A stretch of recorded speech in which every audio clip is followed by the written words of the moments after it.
where would the entry be? Right here, right? So Rudolph, in terms of modernism and having the plan reflected on the outside, because this house was in many ways designed from the inside out and the outside in together, the front door is asymmetrical, which is unusual. So if you have a chance, before you leave today, stand in front of the house and take a picture looking back, and you really see that composition.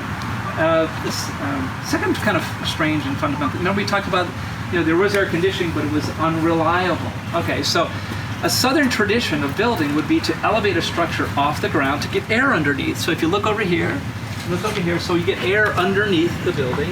And then traditional structures where Rudolph grew up a lot of times had like farm sheds where you have basically, let's call it a lid to the weather, but then you had a lid over that to kind of cut down on the heat gain. So that gap in between is always a place where you get kind of air movement and get that evaporation. So you get the gap in between. So you got the air underneath, you have the gap this way, and then remember, these houses were here, you got the breeze off the water.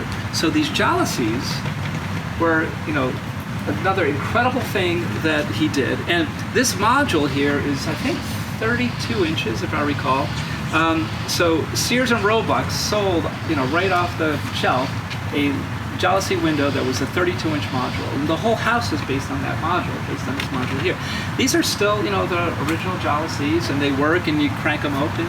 So, you can open up this side, open up that side, and you get the breeze going right through. You basically have this kind of like parasol over the top of you. Have you ever seen like pictures of people in New Orleans in the summertime walking with an umbrella and it's blue skies? Well, it's not for the rain, right? It's to keep the sun off. So we have this, umbrella or this parasol, which is very much a southern tradition. You have it elevated, which